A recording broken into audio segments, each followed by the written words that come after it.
वाक्य से दर्शाया गया है जिसे अयम आत्मा ब्रह्म, ये आत्मा ही परमात्मा है। अहम ब्रह्मस्मि, मैं ही ब्रह्म हूँ। प्रज्ञानम ब्रह्म, जो हमारे आपके अंदर जानने वाला है यही परमात्मा है। तब तुम असी वो तुम हो, कोई दूसरा नहीं। इसलिए हम कथा भागवत इसीलिए सुनते हैं कि हमें अपने स्वस्वरूप का बोध हो जाए।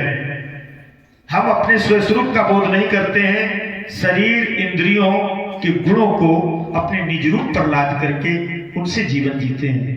उनका ही सब कुछ अपने ऊपर लाद रखा है और यही लाद करके हम परमात्मा की भक्ति करना चाहते हैं तो परमात्मा की भक्ति नहीं हो सकती है। भेद बना रहेगा।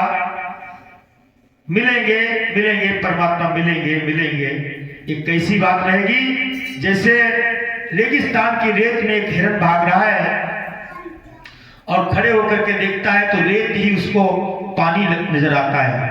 भागते भागते वहां जाता है तो वहां भी रेत ही नजर आती है और पानी आगे और नजर आता है।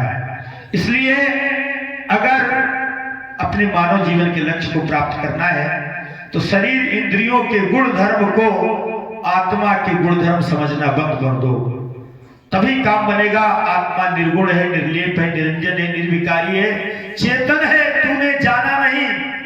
और यही जानने के लिए हम आप राम कथा श्रवण कर रहे हैं और ये हम जान जाएंगे तो अपने स्वस्वरूप का हमें बोध हो जाएगा। और स्वस्वरूप का जिसे बोध हो गया तो अपने निज स्वरूप को जिसने प्रकट करना शुरू कर दिया तो भक्तों उसका जीवन आनंद से भर जाएगा। वो हर परिस्थिति स्थिति के बदलते और ना बदलते भी आनंद से रह सकता है। चाहे जिस देश में रहो, चाहे जिस वेश में रहो, चाहे जिस परिवेश में रहो, आनंद स्वरूप आप हो, आनंद में रहो। और ये जब ही संभव हो पाएगा जब हम गुरु भक्ति करते वक्त अपने देह और इंद्रियों के गुण धर्म को त्याग देंगे। संसार गुण इंद्रियों से प्रकाशित होता है। ये संसार सारा गुण इंद्रियों से प्रकाशित होता है।